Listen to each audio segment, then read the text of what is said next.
All right. Why don't you? We've never met before, so why don't you We've tell me a never little bit met. about yourself? Yeah, it's quite surprising. Oh, you just broke up. It's quite surprising that you meet these strangers. Oh yeah, there you go. Yeah, yeah, Why not? Why yeah. not? Hope I'm not breaking up too much. I'm not sure about the quality of the transmission here. Okay. Okay. Yeah. So yeah, I'll talk a little bit of myself. Yeah, I wrote a little snippet here about who I am. Well, I currently live in Montreal, Canada, and I've been here like all my life. So the French part of Canada, right near where Jonathan Pajot lives as well. And so I grew up with Korean parents. So you talk a lot about the Korean revival, and Yeah. it really relates to me because, yeah, well, the legacy of that of the revival, no affects me as well. And so, obviously, my parents have a Presbyterian background, Hmm. and I currently attend a Pentecostal church. Hmm. I used to attend the Korean Presbyterian churches here in Montreal. I switched around quite a couple of times with my family, and then my parents had enough of all the all the Korean Presbyterian like Drama. drama. Yeah, exactly. And they're like, oh, you know what? For your sake, we're gonna go to a Pentecost like a English church or white people church, we would call it. A white people church. Um, and now I'm at this Pentecostal church in Montreal, a pretty big one. I think it's the biggest one in the Montreal area. Okay. Mind you, that Montreal is a highly secular, like Quebec itself is a very highly secular province. Uh, like I don't know if you knew about that. And so like obviously I grew up within like a like socially liberal frame, like a Hmm. paradigm, Hmm.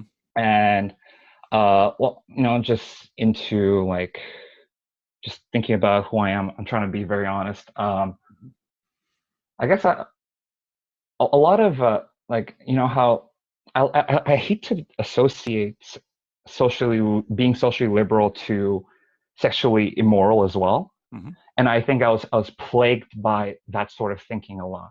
Hmm. And so like don't mind, you can ask questions as we're going, because I just wrote about a page and a half of snippet here. I Okay. don't know if it's going to be enough to cover the whole hour, but um Oh, we'll have no problem with the hour. Trust me. okay, okay. Seldom is there a problem with an hour. Seldom is there a problem. And so yeah, yeah, there's something about that in my mind. I still associate socially liberal with because probably Sexually libertine, probably those two things, sexually because libertine. they often, Okay. well, in the course of the sexual revolution, that was a very pretty tight association. But I Mm-hmm. think you're right in challenging it, because obviously in the United States, in terms of our politics, we had the Barack Obama, the Democrat, lived Mm. like almost like a Puritan, except for his smoking, which his wife wanted Yeah. him to stop. And now we've got Donald Trump, who appeals to the conservatives. Uh, Libertine is a good word for him. okay. So You're right. You're you're right. right in terms of challenging those facile relationships. So Uh-huh. Yeah, yeah. And so now I'm gonna start like I'm not gonna talk about my whole 23 years of living, but I'm gonna talk about the I was and just you were thinking worried of about filling the hour? exactly. I was reflecting upon what's more important according to my current journey with Jordan Peterson and the church, Okay. and how I could bring Jordan Peterson within the church framework, and how I've been working towards that kind of mindset. Oh, And okay. so I think my journey starts with the journey of chaos, obviously, of depravity, of some sort of destruction in my life. Okay. And about a year and a half ago, I went through an episode of death anxiety, and so I don't know if have you dealt a lot with No, I people. haven't. Okay, so death A anxiety little is bit. when okay, yeah, so I guess it's just like a huge dread, a huge like fear of death, Hmm. like like and it's also very tough to talk about because it's such a strong thought in your head that you're afraid that if you speak of it, with someone else, they might catch it as well. And because it's such a Interesting. dominant thought in your mind. Like, so I was just keep thinking about death. Like, I'm just a statistic. I have a 0.00 somewhat percent of dying every single year. And and even though which is silly, even though I grew up with a faith, my naturalistic frame of work wouldn't allow me to actually believe in an afterlife, right? The resurrection of the body, Yeah, yeah, say. yeah, Yeah. yeah, yeah. So it's a very hard concept to talk about because it's still the unknown. No one's We can't empirically say what happens after death, right? It's still a great unknown. It's a dragon of chaos, I guess. Mm-hmm. Um, and and so it comes with great depression. Like, most of the time I would feel like there was a great big hole in my chest. And there was better days and there was worse days. And so this period almost lasted a year, and it gradually went down. November 2017 was the start date, I think. It was an on and off thing, and then boom, I broke up with my then girlfriend, and just the chaos flooded in like that, Mm-hmm. and so it kind of possessed me. It held me, and and about for a whole year. Um, and it's also associated with crazy dreams. So I I don't think it's a symptom, but when you're like when you're drowning in chaos, I think the only thing that could happen would be like terrible dreams. Like, terrible dreams is something that probably happens quite often for people that are drowning in chaos. And so there's Yeah. this great chaos in my life. And from that point, November 2017 to today, I've had about four apocalyptic dreams, like very lucid apocalyptic dreams. Yeah. Yeah. And I've talked about this with Christian counselors, and no one really gives me a solid answer. It's just I really don't know what to do about it. But there were messages within these dreams. Okay. First one was probably associated with, like, I probably should have broken up with my non-believing girlfriend sooner, or something like that. Mm-hmm. Um, and so, yeah, and I also had a hypnagogic hallucination. So that's one where I wake up and I'm still in a dream state, Oh, and yeah. things around me still appear as if they're Yep. hallucinating or Yep. something. So Yep. this chair that I'm actually sitting on was actually a little girl in my room.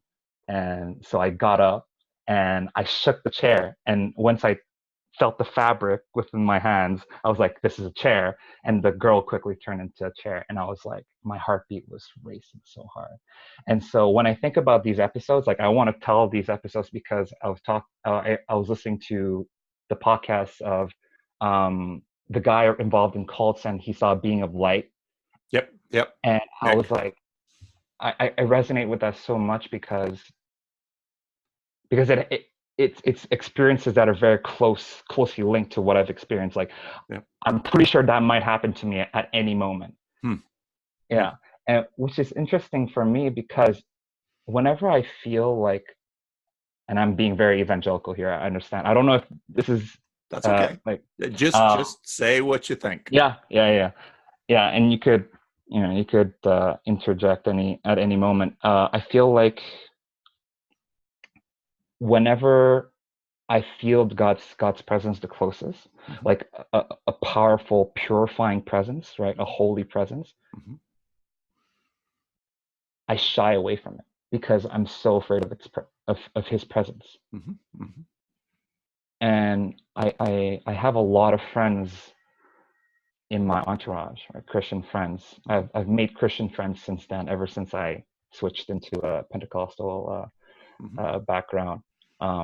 Like, very charismatic friends are like, if you truly, and it's a struggle, and if you truly are acceptant of God's grace, like, that shouldn't happen. it's an interesting thing. Like she didn't say it in That's what she said. That was her judgment on what you just told me about being scared or being a little reluctant with respect to God's, sensing the strength of God's presence. Exactly. Okay. That's her judgment. Yep. She doesn't say, she never says things in a condemning way. Mm-hmm. She says it in a manner to be helpful, and I'm Yes. like, okay, I understand. That was her evaluation of it. Like, well, it's valuation judgment, but yep. Yeah. I'm tracking. Keep going.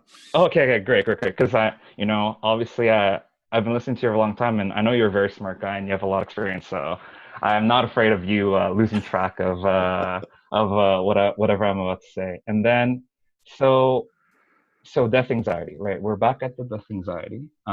There's a lot of chaos in my life, right? And I got into, and so I started investigating near death experiences. Mm-hmm. Mm-hmm. And so near death experiences are like just people that died of heart attack or like brain dead, presumably, and experience something on the other side. Because it's an obvious track from where I was. Like, I'm afraid of dying, so I have to verify it within a rather empirical frame of work if the afterlife exists. And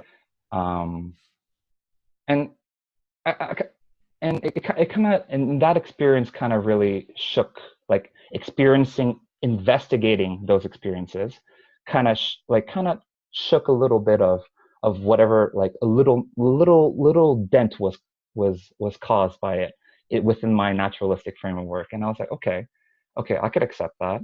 And so this supernatural kind of slowly came in, could come into my life. I'm actually reading Miracles right now, in the first few chapters of C.S. Lewis's Miracles, and how they're talking about the difference between natural and the supernatural. And I'm like, yeah, that's sort of what happened. Like, I'm breaking the shell of naturalism, right, of materialism in my life, and I'm letting sort of, I guess, God's presence fill into my life. But I wasn't seeing it initially, and so and so let me check. So I was investigating paranormal activities as well. And then I started reading actually. I never actually read. I was a typical Asian boy playing my video games.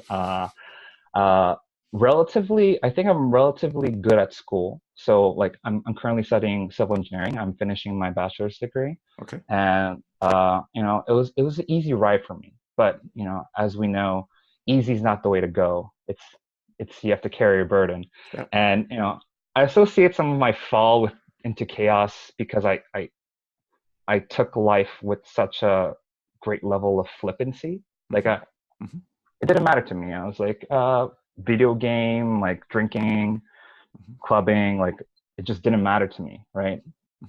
And it changed within the year and a half now, with the near death experience. I really enjoy this chaotic episode of my life. I'm grateful for it, because or not, I wouldn't be feeling so much of God's providence today, right? And I'm getting to the Jordan Peterson part. You're doing fine. You're doing fine. Yeah, thank you. So throughout this time, I was talking to my evangelical buddies, my Pentecostal buddies, my student pastor, my young adults and youth pastor. He does a really good job. He's a very open person and very agreeable, and he really has a gift of being a good pastor. And I was, during this time, I was like wondering if I should stay in the church, because like all these near-death experiences don't actually relate to Jesus. Some of them do, but some of them meet Buddha, and I'm like, what's happening here? If this is the one true religion, shouldn't they all meet Jesus? Now you're talking about near-death experiences that you've been reading about. I've been reading about exactly. Not near-death experiences. Now you're not having multiple near-death experiences. No, I'm not. I'm not repeatedly dying and coming back to life. Okay. Just wanted to be clear. Yeah. And so, yeah, he just kept me in the church, and I still had to battle with these highly Christianese terms, right? Like giving yourself up, and all these sorts of lingo, and I'm like, and the Holy Spirit. That's something I struggle with deeply initially, Mhm. and so what best to cure my doubt about my faith than to read apologetics. So I delved deep into Ravi Zacharias' books, Mhm. Mhm. and I'm actually interested to think about what you think about those evangelical apologetics books. But we'll talk about that later if we have Okay. time.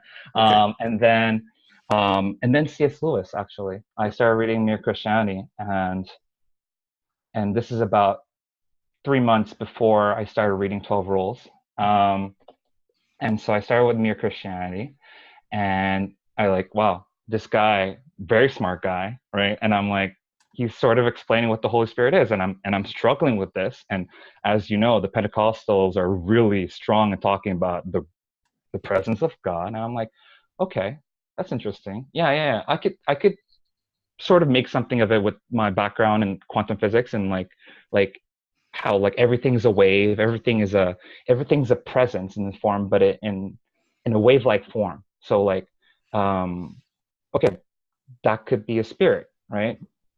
And I'm like, okay. And then C.S. Lewis explains what it is. It's when you're fleshing out Christ likeness or something like that. I'm paraphrasing terribly, and I have to be really careful with my words because I haven't read Mere Christianity in a long time.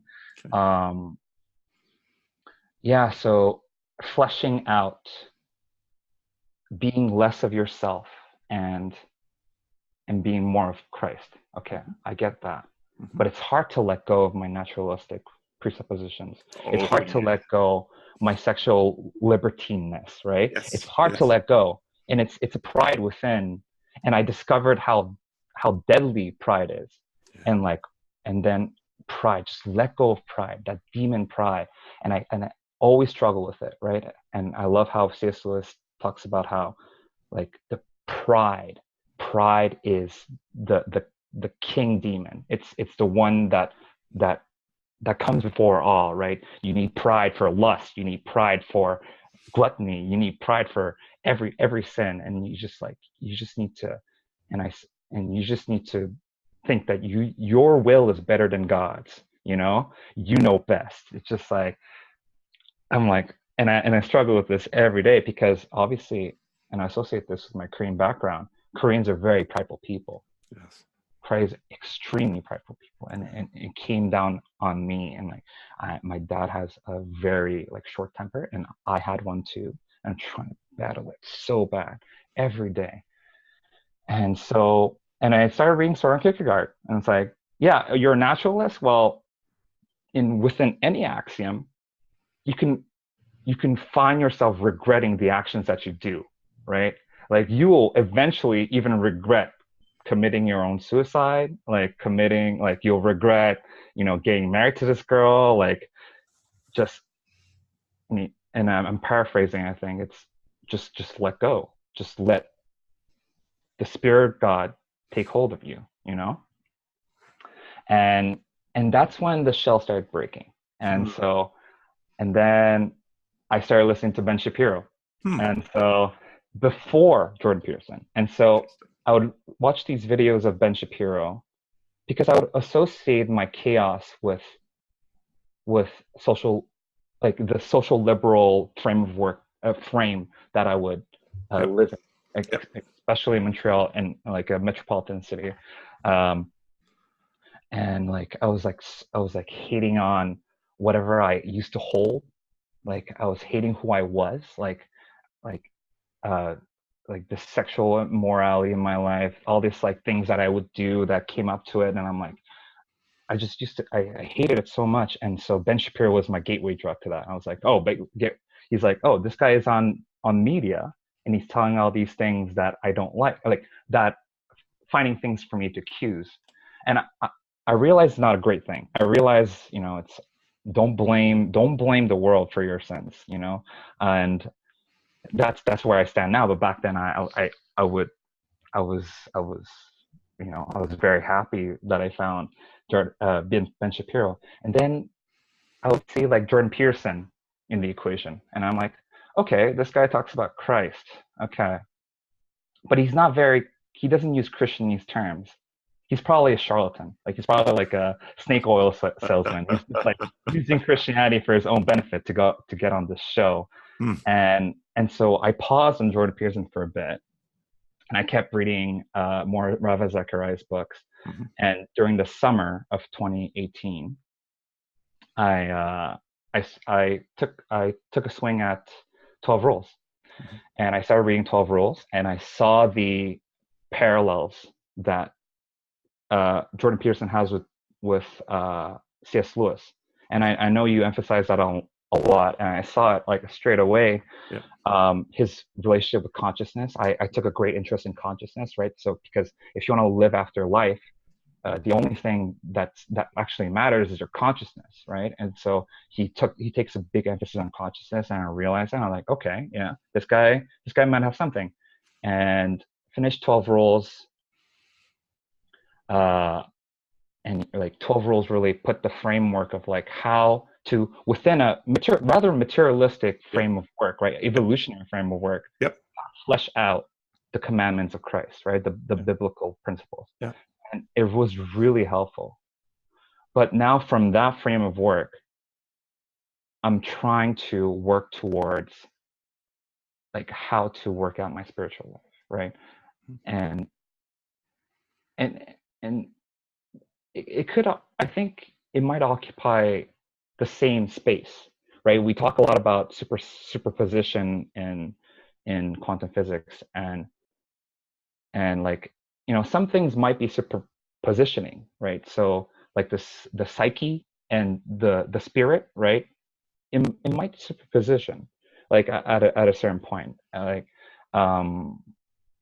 and yeah, I mean that's where I'm at, and like I'm on the Jordan Peterson train full on right now. I listen to like all these things, but at the same time, I use it to help my spiritual life. I use it like through him.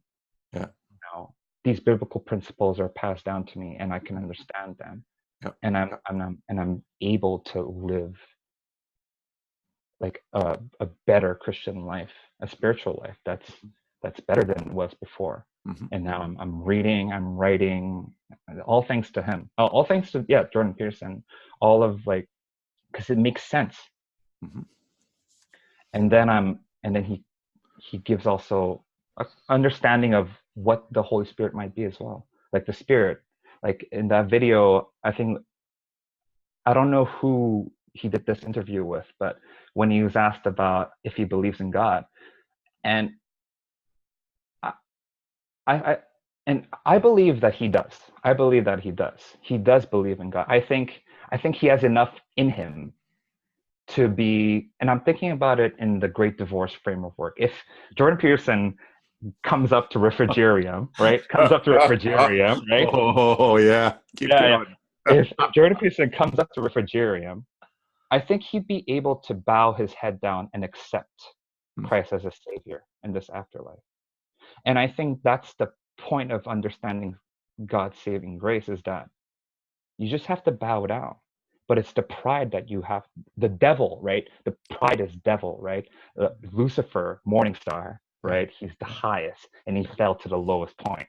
It's because of pride, right? Because it represents pride, and you have to let that go. You just have to let that go, and you could feel the full embrace of the Lord, right? And I guess that's where I'm at right now, and I'm in constant conversation with these great friends of mine. Like this one friend of mine, I'm gonna name drop her, Crystal. Because she's an important part right now, and Crystal is really helping me out with, because her knowledge of, like, she's one of those evangelicals. She used to work for the Salvation Army, and she knows like all these Bible verses by heart, and like I'm still new to it because I only started like actually reading, and this is where I'm at with my faith. I've actually only started reading the Bible about a year ago around this time, and I'm right now at Deuteronomy. I finished the whole New Testament, and then I'm at Deuteronomy now, and so this is where I'm at, and it's all thanks to, you know, just read, just sacrifice your time, stop playing the video game, and sacrifice your time to better understanding of God. And Yeah. and just like I really, I don't know, that's what Jordan Peterson has done to me. Wow. And God's grace, I guess. God's Yeah. grace. Yeah. Amen. Yeah. Yeah. Yeah. Oh, that's really good. That's really wonderful. Yeah. That's really wonderful. So, why talk to me? Well, I talked to you. Well, I Yeah. found you. I found you, and you're the. I want to know more about this, because you talk about like ecumenical conversations, right? Yep. We need to have these conversations Yep. because Yep. our angles are so finite. And like, I mean, you're a man of significant intelligence as well, and experience as well. And I can't find that in my entourage, Yeah. especially now. Yeah. And that's why I was like, I'm going to use another evangelical term. And I like to preface everything that I say that are evangelical for your listeners, if we're ever going to upload this, Yeah. like that I feel called, Yeah. kind of felt called to have a conversation with you so that I could have a better understanding of someone that understands the Christian framework, Yeah. and understands Jordan Peterson's framework, Yeah. and how those two plays together. At least still trying to work on understanding them. Exactly. It's a continual process. But it sounds Yeah. like you are. I mean, it sounds to me like you've been reading the right books, like you have good people around you. Yeah. You know, it sounds to me like you've really been blessed through all of this. That's God's So, providence. Like, yeah, yeah, honestly. Yeah. I was just thinking about yesterday. I was talking on Easter Sunday to my Korean pastor, the one yeah, I used to go to yeah, before. I go there because my grandparents still go to that church, and I yep. like to have Easter and Easter and Christmas service with them. Mm-hmm. And we always talk about these things because he has a Presbyterian background, Yep. and he loves talking about John Wesley and Yeah, yeah, Calvin, yeah. and like it's just like your typical Reformed pastor, right? And we were talking about I've never heard about this exactly, but I know that the revival happens in some time in the 20th century. Yeah. But I didn't know it was before the Japanese occupation. Oh, It was I didn't know that either. yeah, 1907. It started in 1907, apparently. Interesting. The revival started in Pyongyang, North Korea, current day North Korea. Really? Yeah. And he actually and so this pastor, like one of the first Presbyterian Korean pastors, was holding this huge conference outdoors, I guess, or indoors. I don't know, but that's how I'm picturing it right now. And he started a sermon, and he stopped in the middle of his sermon because there was something in his heart that he had to say. He had to confess something, and apparently he wasn't honest, or he stole from someone, and that he didn't like he didn't like this or that person in the congregation, and he just started confessing, right? And one by one, his like in tears, right? He was starting to confess, and one by one, people start to confess, one by one, confessing and repenting their sins to God. Yeah, yeah. And then this it was supposed to be like a 5-day like a revival, like a 5-day Christian like a revival conference Yeah, sort of thing, yeah. a meeting, and it turned like the 5 days turned to 10 days, and the 10 days turned to even more, like 15 days, and they're supposed to, like worship the Lord from 7 to 10, but they went 7 to the early hours of the morning, and they just like every day they start praising the Lord. And that's one of the first revivals that happened in Korea. But the main point is that like that was God's providence. God gave grace there because in 1910, that's when the Japanese came in, Yeah. right? And started using their women as sex slaves and like all those things. And like, and he was just talking about this, and I was like, wow, that's truly God's providence. Have you read any books on the Korean revival? No, I have not. Not a single book yet. See, I've been lately, so my daughter, a couple of years ago, my daughter introduced my wife and I to the Korean drama Secret Garden, which Okay. which we absolutely loved. And then Okay. we watched a few others, which you didn't like so much. And then we watched Mr. Sunshine on Uh, Netflix. That's on, and we uh, really loved that. And so my uh, wife and I have been watching, some of these Korean dramas, and it's, there, as a Christian Reformed pastor in California, there okay. are a number of, Korean. 1/10 of the Christian Reformed Church is Korean. And so and a lot of them are on the coasts, and most of them are in California. I'm a synodical deputy, so I often have to go down we have 2 Korean language classes, and so I have to perform some functions at those classes sometimes, and we have Korean churches in our classes. And Wow. so I've been quite, all the way back to my seminary days, the guy on the other side of the study carrel where I was, he was a Korean graduate student, and I would help him with his English sometimes and going over his papers. And so I've always had an interest in the Korean culture. And so then lately we've been watching these Korean dramas, and it's been so fascinating. Lately we've been watching one about some office, some people in an office. And I've just been fascinated by the culture, and in terms of issues of status, of pride, of showing, of hierarchy and age. And of course, because I don't know the Korean language, if I knew the Korean language, I'm sure it would be far more vivid. Oh yeah. Catch whispers of it in translation. But it's so, and so lately I've been quite fascinated by the period, the run up to World War II, the expansion of the Japanese Empire, what that did to Korea.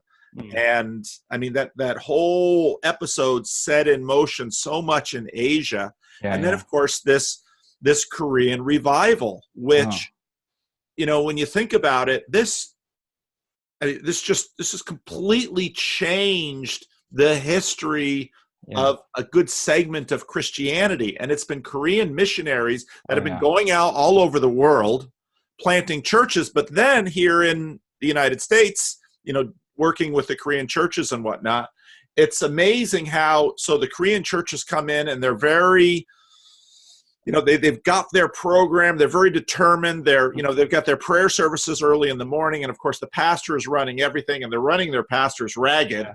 And then the second generation who, and then I'm just, we continue to watch this, and it's just really interesting. And so your story for me is so fascinating, because obviously a lot of the first generation and 1.5 generation are very concerned about the second generation who are leaving the church. And, honestly. And so your story for me is just simply fascinating. Yeah, because and this is my current analysis about second generations, is that there are some. I think the Korean churches in North America have a place more of a cultural hub, like a community center for Koreans to meet on Sundays and to have like to just socialize, right? And I think that's, I hate to say, with my very I guess adolescent view of it, like it's not refined at all, but I think that was the issue with me. It's because I would go to Sunday, be in choir, right? We're talking about my Presbyterian background, very, a huge liturgy. I loved choir, right? Because I have musical talents, and I used to play the piano. And once I got to choir, like, I was the only male that knew how to sing pitch among no, well, when I left, I was the only male that could sing pitch. So I sang bass, but the night before, right? I'm not blaming the circumstances for my sins, but the night before, I went after hour partying, actually. So I would go clubbing from 3, and then 3 to 5, I would be partying, and then I would go to church in the morning. Wow. Well, I would never do that now, because I'm a changed man. That's interesting. Yeah. That's so interesting. Yeah. And I mean, what's so again, part of, for me, the fascination. So part of the reason that the Koreans fell in so easily in the Christian Reformed Church is because 100 years ago or so, plus 120 years ago, 130 years ago, the Dutch, of course, came to America as immigrants. And, when they came to America, it was a very different America. But they were very insular. They kept their own language. They really tried to keep to the Dutch language until World War I forced them to stop because everyone was confusing them with Germans. And of course, even Christian Reformed churches started getting burned down because people thought they were Germans. It's like, no, we're Dutch, we're not German, I swear. But they could, their English wasn't so good. So you have all this stuff going on, but all of these immigrant dynamics, just as you said, the church becomes this cultural center. And people who didn't necessarily go to church in the Netherlands, when they immigrated to America, they started going to church. Yeah. Because, well, there you're speaking your Dutch language, and there you've got your culture and your traditions, and you're with people that you're familiar with. It's this immigration buffer. But now, late 20th and early 21st century North America, including Montreal, this is a far more invasive secular context than the 1890s Western Michigan or Eastern Massachusetts that my grandparents went to. So the cultural dynamics just are all intensified. And the Dutch are, in a sense, kind of like the Korean, because the Dutch, they're a little country. They've got the English, they've got the French, they've got the Germans, they've got the North Sea. And, so kind of one seminary professor who wasn't Dutch or Korean once said, the Koreans are the only other people besides the Dutch that when they walk into a room, they think they're a majority. And I thought, it's these smaller countries in the midst of much larger neighbors where there's, so the Dutch really didn't have a nation. They were, the Dutch fought their independence against the Spanish. And so there's all these interesting parallels between the Dutch and the Koreans. And it's so interesting that these things are all very down deep into the culture. And of course, the Frisians, which is part of my heritage too, they not only killed but ate Christian missionaries. So the Frisians got that on their record. But so it just, I've just been fascinated watching and learning about Korean culture, this Korean immigration journey, and also how this is playing out in the church. And your story is so fascinating because you've both got the Korean Presbyterian story, but then also your parents making a very non-communitarian move in terms, we're going to go to the white Pentecostal church, which makes a lot of sense given, people look at Korean Presbyterians but Korean culture is very emotional culture, very passionate culture. And so, a Pentecostal church within a North American frame of reference makes a lot of sense. But then, of course, you're just a kid and you're coming through this stuff. So I find your story fascinating, and the transparency and honesty with which you tell it. I think it's just amazing, and I'm just blown away. That's just amazing. I love your story and the spirit with which you have addressed it. And I think it's going to be really exciting what God does with you and through you. He's clearly been working in your life, and he's surrounded you with good mentors and pastors and friends. But at the same time, you're not living in a cocoon. You're working through the issues. You're doing the hard work. And that's really important, because this isolationist strategy that churches and cultures, cultures adopt, there's some, and the CRC did this for years, and I very much understand the blessings and wisdom of it, because you do protect people. But at some point, stuff breaks down. And once those walls are gone and you're in the culture, you're going to have to do some hard work. And it's clear you've been doing that hard work. I mean, you've been thinking, you've been reading, you've been praying. You haven't abandoned the church. You haven't abandoned your Christian friendships. You've got a capacity to not simply jettison evangelical language and practice, but rather to, okay, well, let's take a look at it, and let's critique it, and I think that's very wise and important, because I have one of the sayings, one of the little mottos I have is, ontology is its own justification. And what I mean by that is that evangelical language developed and served and was highly functional for a very long time in very powerful ways. So at this point in time, especially like with Jordan Peterson at Liberty University, it's helpful to critique it, but don't just, to be immature is to say, you're just going to be flippant and be hasty with things. And Lewis is a great guide in that, and so is Treebeard. It's like, okay, so we've got this conflict. Well, let's not get anxious. Let's not get panicky. Let's take some time. Let's trust God. Let's look for good mentors. Let's start to work through these things. And that's exactly what you've been doing. So good for you. Well, I appreciate the compliment. I actually have something else to quickly talk about. Okay. Like, for me, it's like, what's your current standing with like miracles and like the gifts of the tongue and all these, like, because I haven't wrapped my head around it completely yet. I have my own hypotheses, and like the cessationist talks and the charismatic talks. Like, I listened just recently on the Unbelievable podcast, and they're really helpful. Yeah, they're good. The mediator, I forget his name. Justin Brierley. Yeah, Justin. Oh my goodness, yeah. Yeah. He brings atheists in, and like he is so wise that he doesn't bash the atheist, right? He doesn't. That's right. He's just there nodding like, yes, you're right. Like, and so he gives them their due because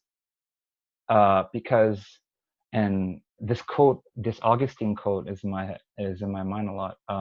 Like, if you, and I'm paraphrasing again, if you know who God is, that's probably not God, right? Like, if you, and also the same goes for like, that's pretty much it. Yeah. For me, all the evangelical experience, all the charismatic experience, let's call it, because it's not evangelical, it's charismatic. Right. It's like, we're not supposed to be a logician about who God is. We're supposed to stick our heads into the heavens. Like Chesterton talks about, I really like that when he said it. I was like, you're not supposed to fit the heavens into your head, because that's going to split your head open. But if you put your head into the heavens, that's the point of being a believer. It's like, you gotta enjoy the experience, right? And that's what consciousness is for. It's to enjoy the experience. It's to live the experience, not to try to understand it too much. Yeah. So well, what's your take on it? Well, I think you've got a good take in that. First of all, we might begin by assuming we're not going to now a few videos back, I was thinking through some things. I thought, what's the background of the word explain? And explain actually comes from basically to flatten. Oh.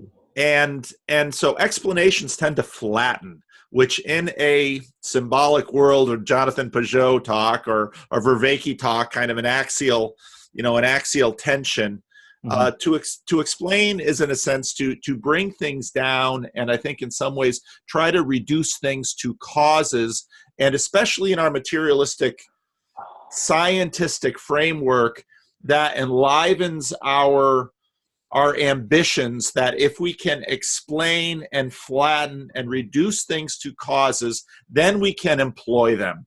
And there's a real spirit of Sauron in that. And that needs to be resisted.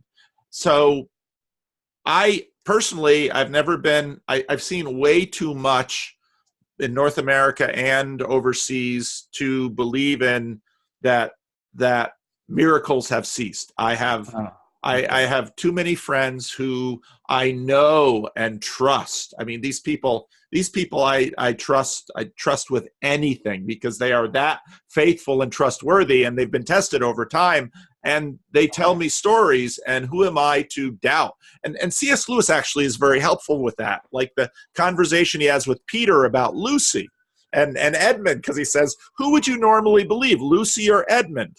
And well, Lucy, of course. So Lucy says she's gone through the wardrobe. Why do you doubt her?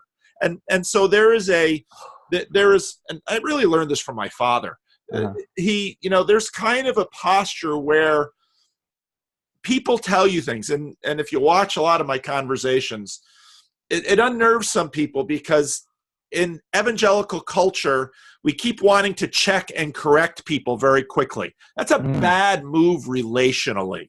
And so if someone comes on, and I talk to total strangers, someone comes on and tells me a story, Jesus says, do not judge. Now, that's a very complicated command, but one of the applications of it, I believe, is I don't need to pass judgment too quickly on other people's experiences, other people's testimonies, and especially other people's evaluations and judgments on things. I am not the judge of the universe, and God is. And a big part of the fall is trying to get up into God's judgment seat. So I stay out of it. And that gives me a liberty to listen.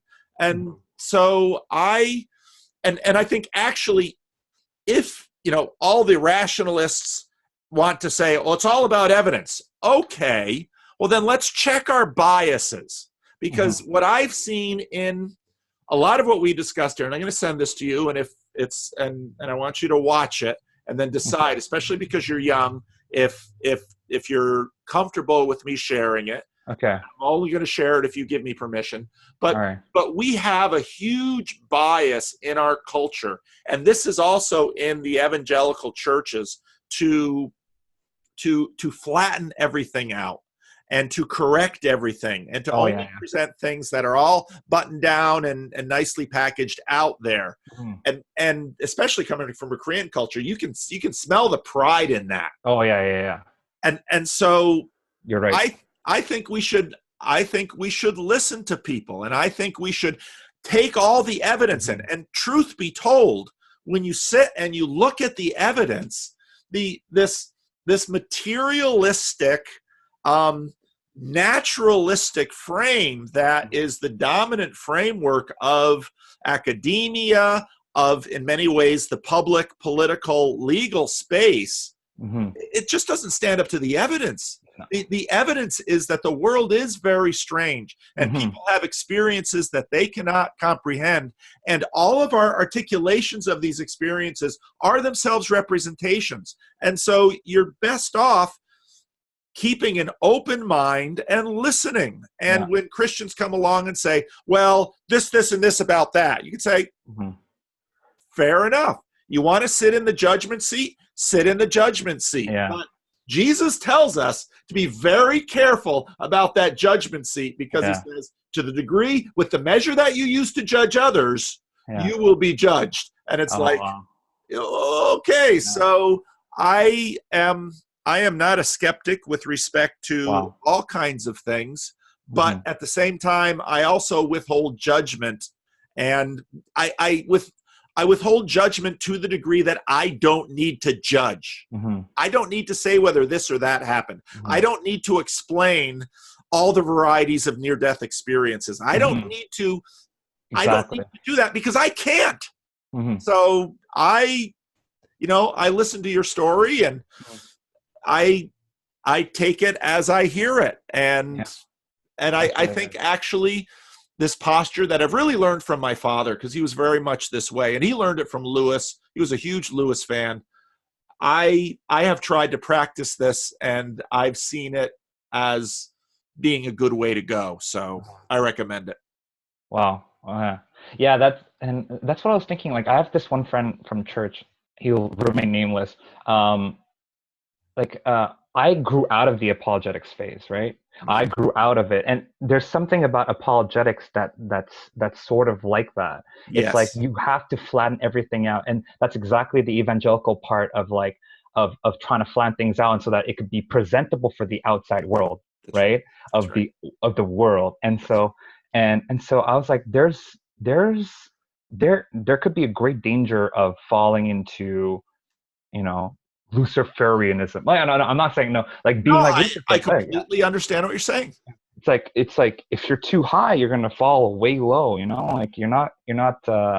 It's not too good. Yeah. So that's a good place to conclude if it's 5 minutes before. Yeah. Yeah, Yeah. yeah, we should probably wrap up, and I'll stretch my legs and take a drink, and I've got someone at the top of the hour, so. Uh-huh. Like it's in the morning there, right? In California? Yeah, yeah, where Yeah. it's almost it's 10:55 a.m. Oh wow. So, I love this technology. It's like yeah, it's incredible. It's thank incredible. God. Now, Yeah. how do you say your name? June? June? Oh, June. June. Okay, Yeah. June. Okay. June Lee. Yeah. June Lee. Typical.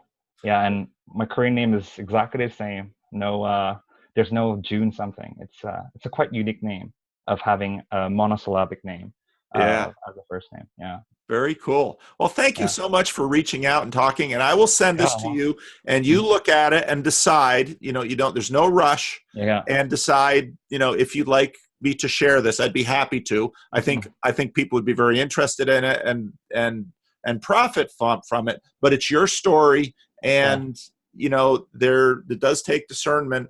Whether share it with someone that you trust, whose Okay. wisdom you trust, and say, should I share this? And like, I'd say at this point, about 2/3 more people are talking to me who very much want to be out there on YouTube, but still about 1/3 of the conversations that I have, they just stay private. And I'm totally okay with that, because Yeah. I mean, you and your story are more important but the thing that people have discovered is that in sharing their story, at least so far, comments have been very supportive and encouraging, and people have created friendships via this strange space. So that's been cool too. So Yeah. One thing about Peterson, he expands to let our minds be more open, right? If yeah, you're yeah, close-minded, you become more open. If you're open-minded, you learn to be more close-minded, right? yeah, that's true. The That's true. golden mean that sort of Chesterton talks about. Yeah. Yep. Yeah. Well, thank you, June. This was All a right. Well, pleasure. yeah, this was a real pleasure. Thanks for talking to me, and hope to talk to you soon. Okay, real good. All Take right. care. Take care. Bye. Bye-bye.